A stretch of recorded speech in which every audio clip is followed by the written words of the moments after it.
This is episode 75 of the Sports Business Classroom audio experience. My name is Marlena Rodriguez, and I am an alum of the Sports Business Classroom immersive program from 2021, where I took part in the media and broadcast major. For the next several weeks, I will be hosting an alumni takeover series where I highlight some of the people I look up to in my profession. I'm super excited to be reunited with the SBC team again, and I can't wait to share with you all the amazing content we have prepared. Today's guest is sports anchor and host at NBA TV, Chris Miles. Miles is a dear friend to the SBC and NBA Summer League family and holds 20 years of experience in the business of basketball. He has a remarkable story and takes listeners back to the beginning of his career at a small town news station. Now, Miles brings entertainment and basketball news to audiences across all platforms. In this episode, you will hear the importance of having a mentor, how Miles got his foot in the door, and what it takes to succeed as a broadcaster host for a major sports network. I'm so happy to reconnect with Miles and share his story with you, as I have learned so much from our conversation and what it takes to work with a sports network. I can't wait for you to hear the passion he has for the game. I now give you Chris Miles.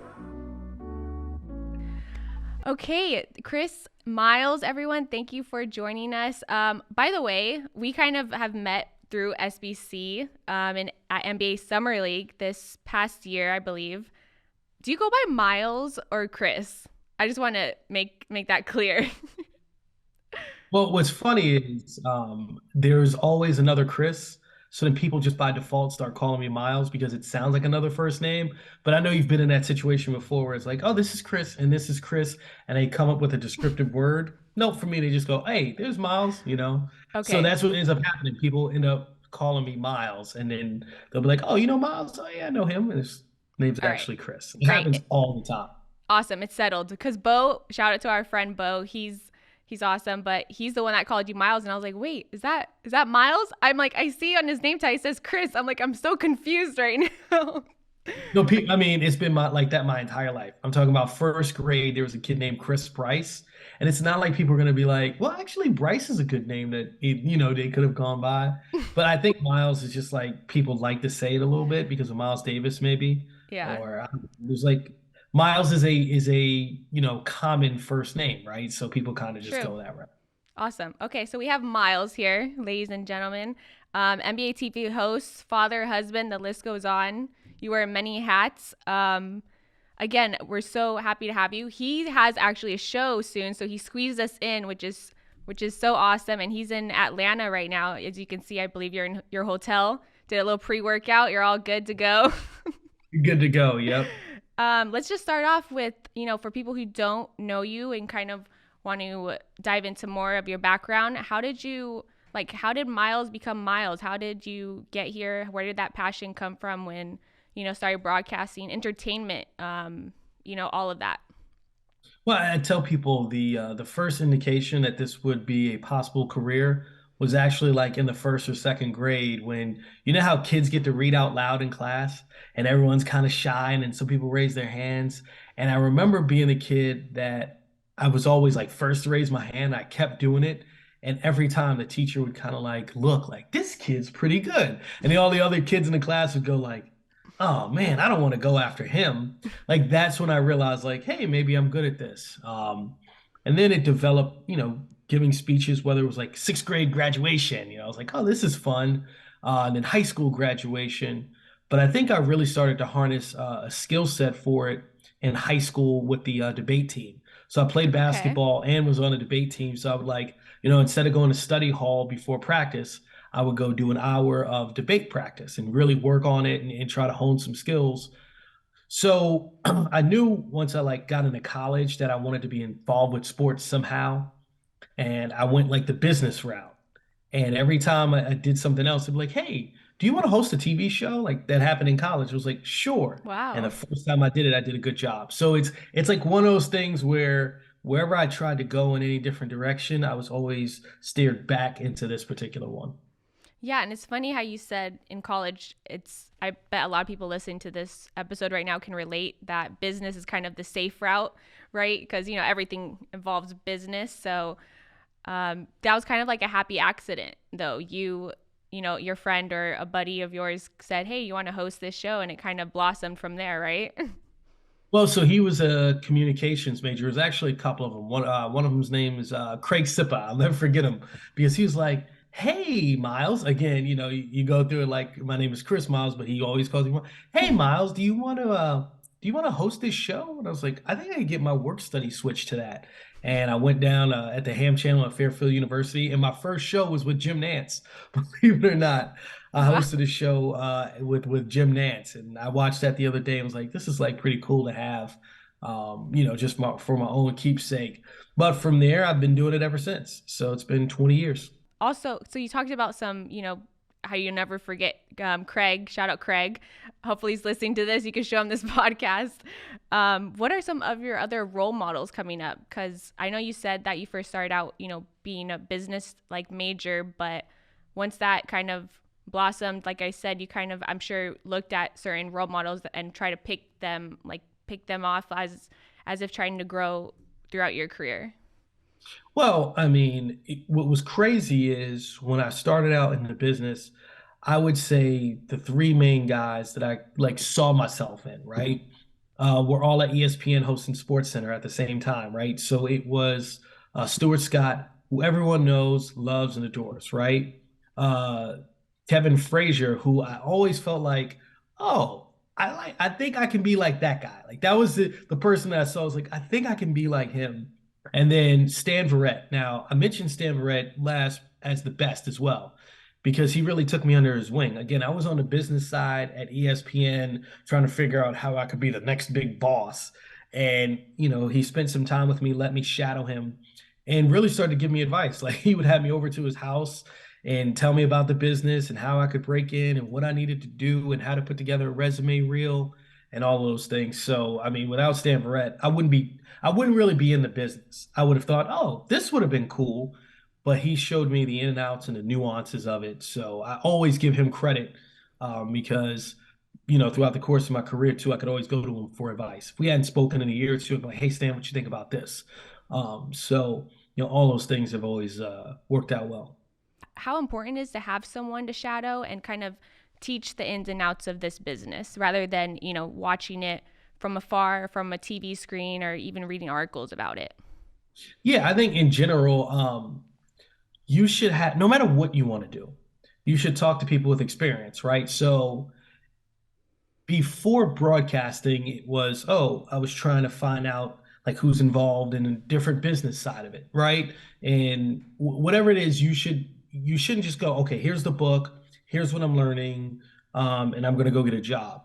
You should find someone with extreme amount of experience. So I think it might be the most important thing.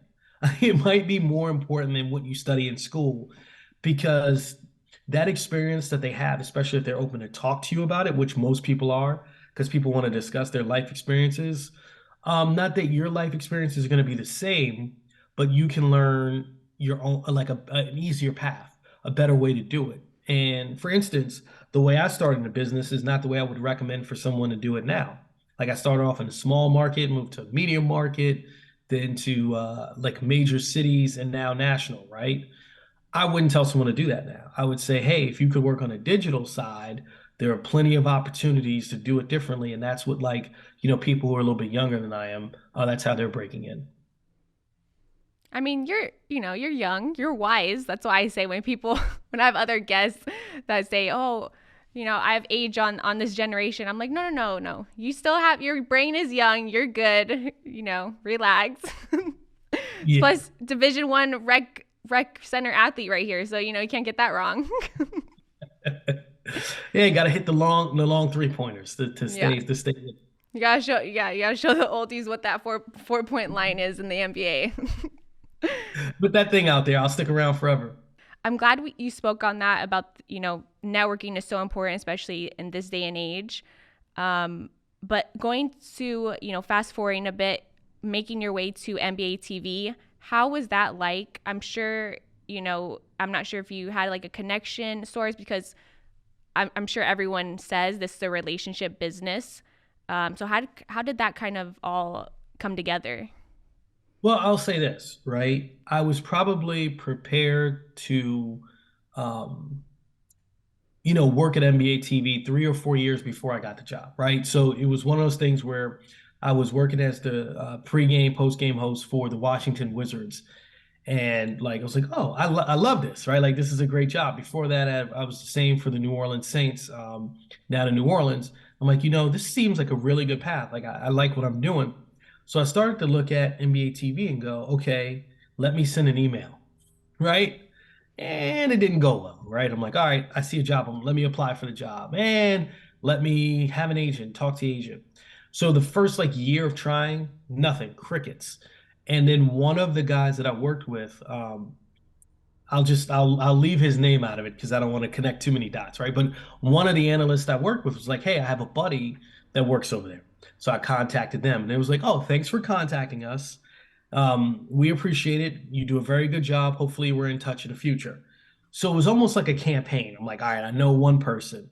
And then I went to a conference where I met Charles Barkley, right? And Funny I told him, enough. like, hey, can you put in a good word? And then at the time, he said, oh, I'll tell, Tara August and Olivia Scarlett, like that you could be a good host. And from that, I got an opportunity to come in for an audition. So kind of what I'm saying is it took 3 years of me knowing like I was ready for it, asking for an opportunity, getting an audition, then going to the audition as prepared as possible, doing a good job in the audition before I got the job. So, I always tell people like if you really want to be on air, you got to stay with it. You got to get better, and you have to keep knocking on doors. And now it's funny because when I see people around work, I'm like, hey, it was you, and you that helped me get in. It wasn't just one person, it was several. It's like a campaign. That's awesome. And, like many people say, it's kind of the broken quote out of this industry. It's not a sprint, it's a marathon, right? So you just got to keep at it, keep chasing your dream, and you just need that one yes. That's what a lot of people say. Once you get that one yes, your world can change.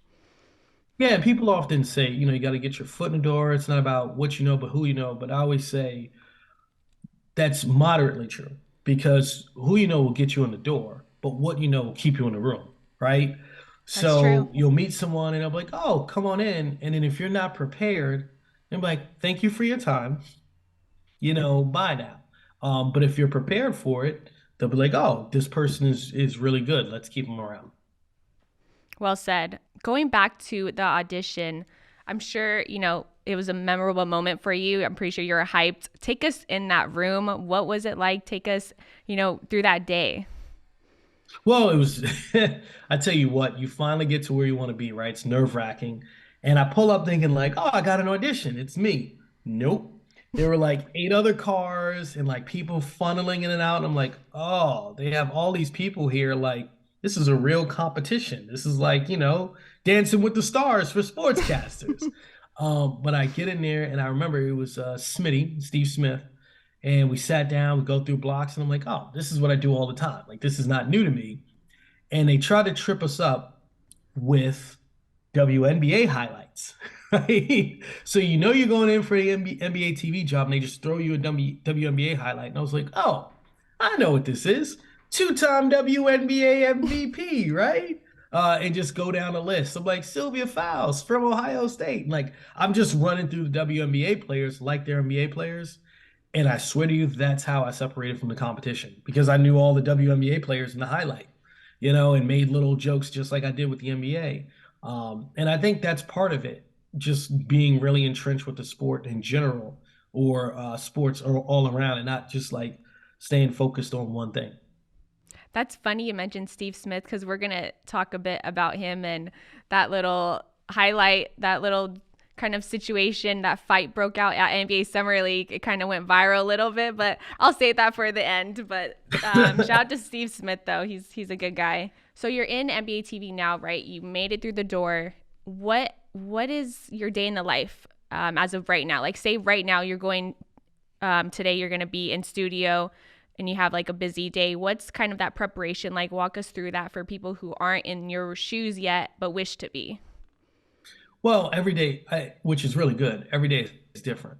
So a day like today, for instance, we have a pregame show. I want to say it's Memphis and Minnesota. Don't quote me on the teams, but You're I think fine. it's Memphis and Minnesota, and it's a 30-minute pregame show, which is not that difficult to me, right? Like you do a 30-minute pregame show, you do halftime, you do a postgame show, and then you do the overnight show, which runs the next morning. So what I try to do is I start the day with different nuggets on like, all right, who's out? Like that's the first thing. Is John Moran out? Is Anthony Edwards out? And then for Minnesota, I know they've been playing well without Karl Anthony Towns. Like the last time I checked, they were 8-4 in their last 12. So I just update that, see what they are in their last like 14 games. And then for Memphis, I know they've had some losses that were close. Like over the weekend, they had two losses by a combined 3 points, right? Yep. So update, all right, what's the latest with them? How are they feeling about that? See the newest quotes, get ready for the show in that way. And then we go in and we openly discuss like our games, what else is happening in the league, LeBron chasing the all-time scoring record. Like that's the kind of thing on a day like this. Now, on a different day, let's say a Wednesday, I will be on from like 7 to 11 straight, right? Like just commercial breaks, but not a game in between. Well, that's a little different. Now I got to prepare for like all the teams around the league and see what the biggest storylines are. And that's a lot more prep work. So, and as I prepare today, tomorrow I have Film Room, which is a show where we break down film. So I don't know if you know who James Borrego was the coach for the Charlotte Hornets. Yep. Now working with us a little bit. So we'll break down, for instance, we're going to break down Tyrese Halliburton, how he's leading the league in assists, and LeBron James, how he's scoring so many transition points to average the most points by a guy his age in NBA history, right? Like those are different things. And I think it's cool. It's different every single day in that way. Yeah, it seems you fill in like you did NBA the WNBA weekly. You're on the jump before NBA Today. Like it's all connected in some way. Like the NBA family is so tight, and I'm sure the networks are also. But I've seen you kind of fill in. Do they like just call you, "Hey Miles, we need to fill in. Can you come through?" And like you kind of just have to be there. Well, the funniest thing is the what you saw from the NBA today is actually I wasn't. They took a clip from my show and put it on their show, and it looked like I was on their Oh. show, right? So what happened was, I know exactly what you're referencing. It's the Luka Doncic interview. Hmm. So we interviewed. We have a show called Real Training Camp where we go to training camp for different teams. We sit down and talk to them, and we really actually break a lot of storylines. So that particular thing you saw, they took like a 4-minute clip of my interview with Okay. Luka Doncic. And you've seen it now because it's viral everywhere as far as the topic of discussion. Well, I had like Luka's jersey from his time with, what is it, Real Madrid, but the basketball team, right? Yep. In Spain. And I was like, hey, Luka, remember this? And I was like, so tell me, do you agree with Giannis about, Eurobasket being more difficult? And he's like, huh, absolutely. And that was kind of like the thing, like, what? Can you believe that Luka said this? So that's the cool thing about when you do something in the business that like other people want to have on their shows. They'll play the clips, but that's what that was. So Okay. yeah, I try to bounce around on as many shows that we have on our networks as possible, including I'll be on TNT for the first time February 4th doing the HBCU Classic. It's Michael B. Jordan's event, so that's a little different because it's not the NBA. It's about HBCU basketball and really about raising money and funds for HBCU different programs. So like it's really cool. Last year, Serena Williams donated $1 million. Like Yeah. I think part of it is like that kind of stuff is really fun to switch it up instead of just being like you think, oh, NBA TV, we're just the NBA, but there's a lot of partnerships that go along with it. Yeah, a lot of, like you said, sponsorships, partnerships, HBCU. I know so many companies are now, doing amazing things with it, even on the WNBA side. So that'll be awesome to see. So everyone, tell Siri, tell Alexa, whoever you smartphone, February 4th, save the date. Be sure to tune in. I'm assuming you'll be with Charles Barkley also. Yes. No, that will be Renee Montgomery, right? Okay. Owner of the Atlanta Dream and Yeah. former UConn Husky, right? And champion in the WNBA as well. Isaiah Thomas. We'll have Grant Hill, I believe, Taylor Rooks, and let me try to get Stephanie ready. Those are the people that will be on the call for the game. That's a So good crew. it's a good crew. It's a lot of us out there working the course of the day. That'll be fun. A lot of good personality to jump off. So I can't wait to watch that. Your behind the scenes with Isaiah Thomas sometimes is so funny. What's it like working with someone who is basically Hall of Famer and, a vet in this game and people that look up to him as a player? What's it like having those connections with past players?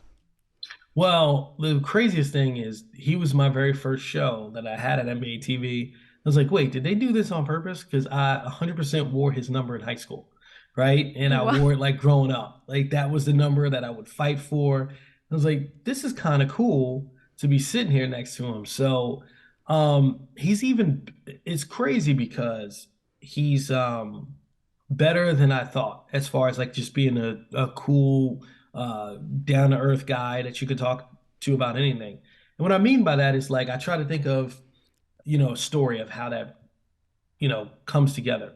And when the NBA players boycotted, he and I were live on air, right? And it's like one of those things. We talk basketball all the time, and we had to talk for like 3.5 hours. Like we're going from reporters, Sam Mitchell, and Isaiah Thomas. And I'm like, whoa, like I don't know what's happening next. Like just let's keep the conversation going.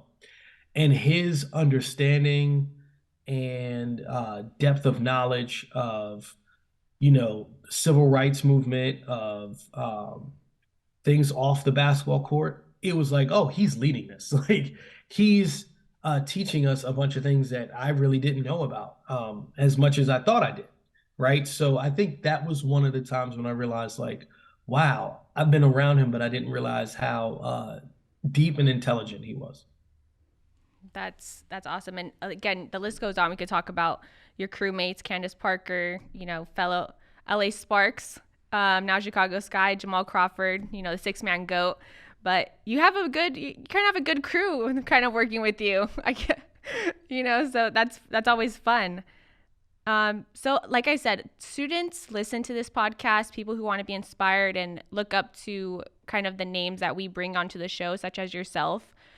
So many, I've spoken to other broadcasters about this and they've, reps are so important, but how important is it finding your voice? And for you, how long did that take you to feel comfortable like in front of the camera? Because so many people say it takes, a couple years or even months. It kind of just depends on of how you're feeling.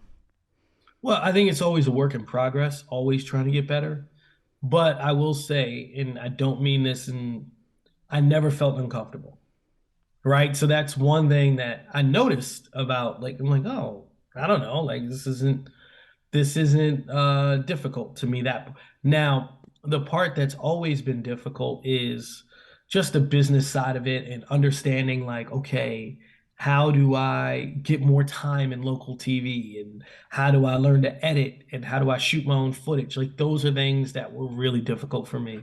But I think, part of finding your own voice is watching back any broadcast you've done, right? Or a podcast. Like anytime I've done anything, I'll go back and watch it and be like, oh, no, I'm saying this word too often, right? Or, okay, I'm doing that a little too much. Like, why am I leaning on that? And it's stuff you wouldn't pick up on.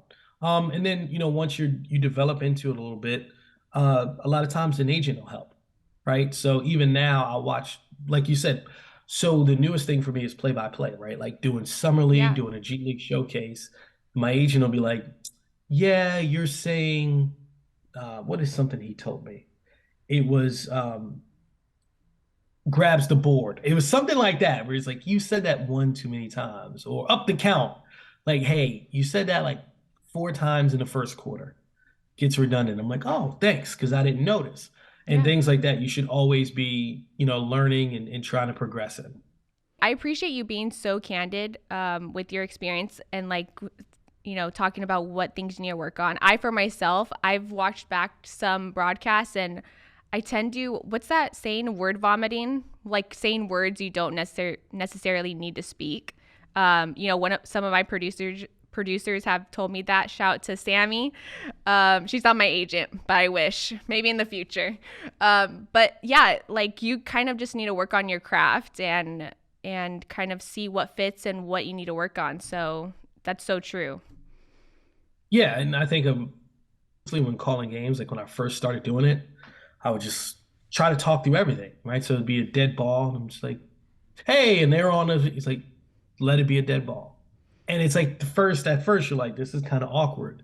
But then when I watch Kevin Harlan, I'm like, oh, Kevin Harlan is quiet for like 15 seconds. And I just never processed it. Then you hear his voice and it like brings in the atmosphere of the game. They're just nuances like that you learn over time. So going forward, let's talk about advice. You talked about your role models in the beginning.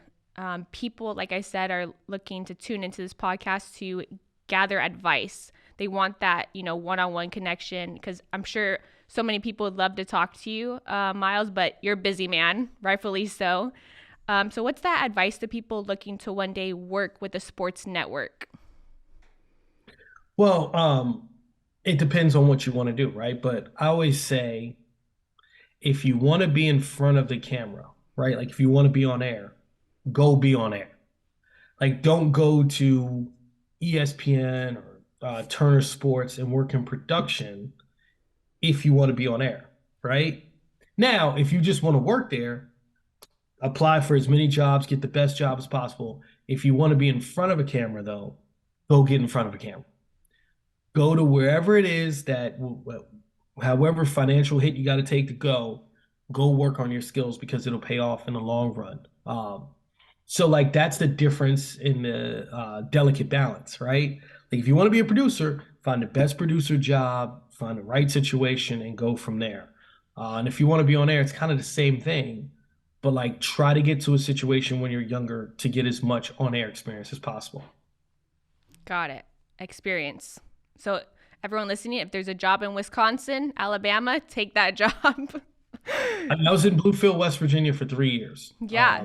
But that allowed me really to grow. Like I'm sitting there doing, I'm like, oh, that didn't work. Oh, that was bad. Oh, that was silly. So now I kind of know like my limit of, all right, don't go this far because then that's like too silly. And then stay in here and, oh, remember that time your voice sounded like this? Like there are all those things that you really have to learn when you go to those kind of markets. Of course, of course. So I want to talk. So you said back, when you were first starting in this business, in this industry, you wouldn't recommend doing some things how the new generation is doing now, especially with social media basically rising and going even higher with all these new apps that are coming along. But what resources do you recommend, like if you were starting now, as far as digital media is like the new big thing, kind of hyping up the industry? What resources would help people to kind of help them succeed? Well, I would say if I was coming in now, I would immediately get a podcast. I don't care how many listeners you have, right? But I would try to organize it in a certain way. Like, hey, make it like a TV show and try to have a video podcast, not just audio, so that you see yourself, you present it, and that you're growing in a way that would be in front of a camera. That would be the number one thing that didn't exist when I started that I see now. And I'm like, oh, that would have been incredible. And be creative, come up with your own ideas. Don't try to do exactly what someone else did to be successful. That would be the first or second thing. And I would say, even if you're on air, like when I was in West Virginia, if podcasts were around, I would have had my job and also had a podcast, right? You don't have to limit yourself to one thing. So those would be like the first obvious pieces of advice I would give. Yeah. YouTube, like I say, YouTube is my best friend. When I need something, I'm on there. I'm on it, just like Google. And you could basically create a podcast for free and starting with just your phone. So there's kind of no excuses, right? Well, even now when we have a good segment, I always hit up the producers like, hey, can you send that to me so I could like post that on YouTube to make sure it lives? And then sometimes like we had an interview with Ben Matherin and like it disappeared before I could post it. And I was like, ah. But like, we had another one with Josh Giddey that I thought was really good. And looking at the comments, people really enjoyed it. Not everybody saw it on TV, but when they, look at it on YouTube, it's like, oh yeah, the Thunder have a great group, and look, they're at 500. This guy was right. Like there are just things like that that are pretty cool. Like I said, ESPN shows and sports shows are now going live on Twitter now, like soon TikTok. It's just social media is going to be the new wave of watching entertainment, I believe. And I'm sure you'll be right there with it. YouTube Yeah, I Miles. mean, You could maybe start your own YouTube 100K like that. Get your plaque and everything.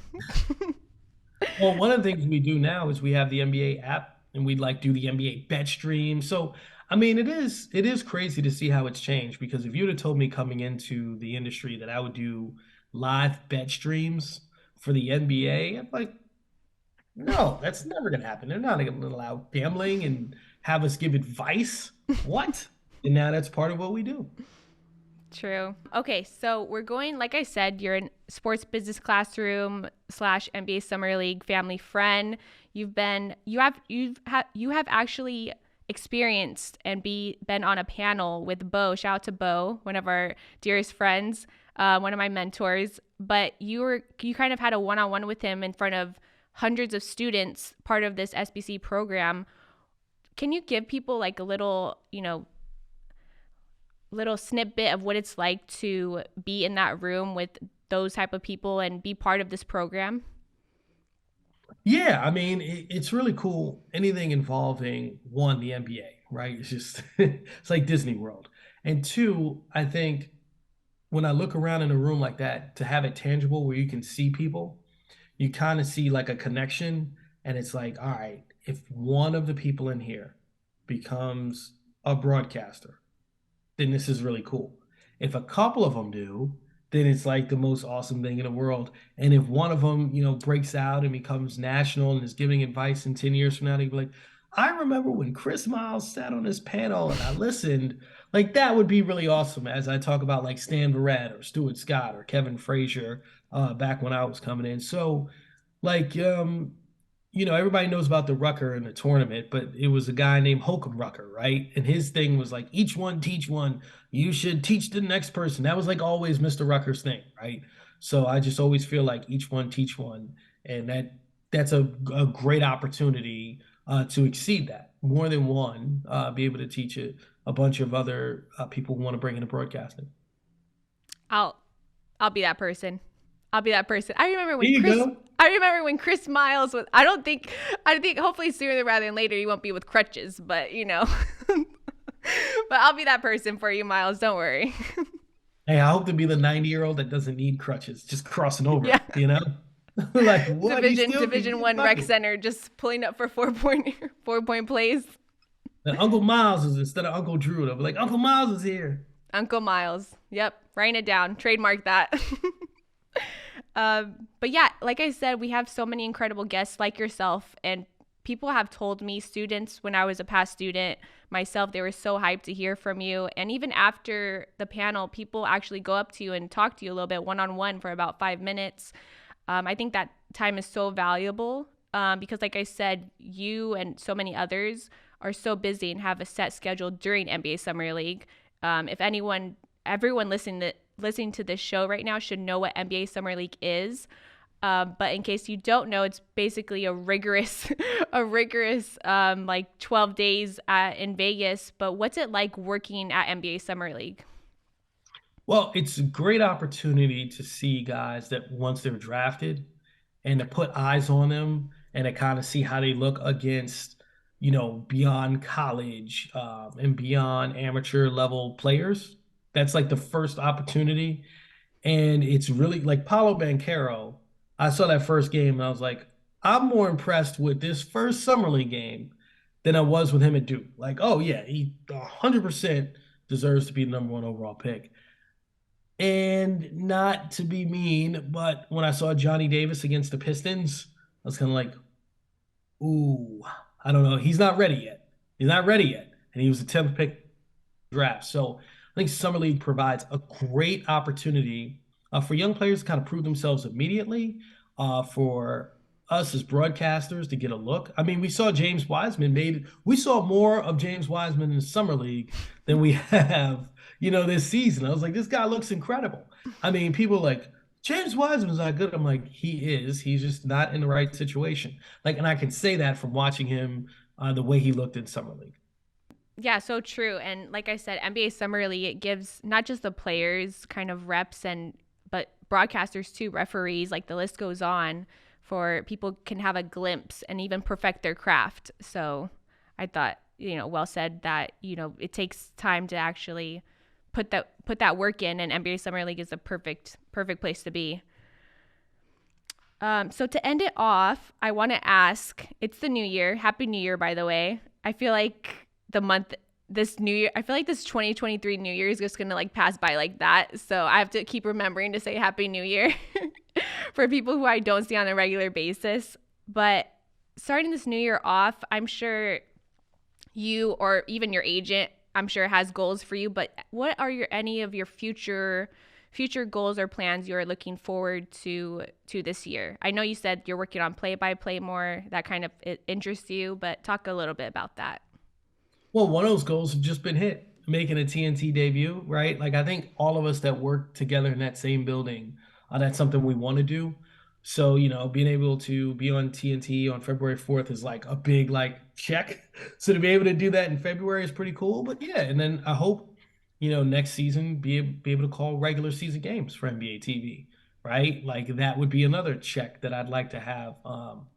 So though I would say those are two things, but really, what I'm doing every day now is like a check on the list, right? Like, oh, who do we have in studio? Oh, this is cool.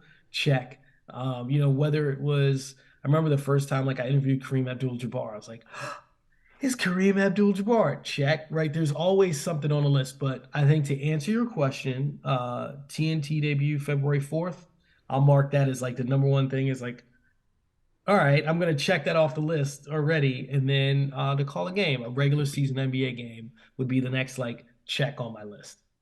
That's awesome. Well, ladies and gentlemen, please tune in February 4th. 12:30. So it'll be 12:30 to 6 will be on, obviously it'll be 2 games of broadcast. I'll do the pregame, halftime, and like the tweener in between is what we call them, like between games, right? You ever see those shows? So it's a doubleheader HBCU classic. Michael B. Jordan is, a big part of that. So we're really excited about it on TNT, February 4th, 12:30. February 4th, 12:30. Perfect promo. Well said. I appreciate again for taking the time. I know you have to be in the studio shortly. Like I said, he's a busy guy. So it's I really appreciate you taking the time, Miles, not Chris. And I hope Atlanta treats you well, and I'm so excited to tune in February 4th. But for everyone who wants to follow you on your socials, where can they find you? Yeah, this is where I'm terrible. I think it's Chris Miles TV or TV Chris Miles on Twitter and Instagram. Like it's one or the other. Yeah, we'll definitely link it. We'll link it below. We got you. Don't worry. But yeah, thank you again so much for sharing your expertise and advice to the up and coming, next generation. And we'll definitely chat soon. So thanks, Miles. Thanks for having me. Thank you for tuning in to this episode of Sports Business Classroom Audio Experience with Chris Miles, broadcasting host of NBA TV. I want to personally thank Miles for joining us today. He continues to encourage me to perfect my craft in broadcasting and reminds us to always be prepared when the right opportunity presents itself. I hope you enjoyed this conversation as much as I did. Be sure to follow Miles on all his socials and tune in on February 4th at 12:30 p.m. Pacific Standard Time for his NBA TNT debut. I hope this episode inspired you. See you next time.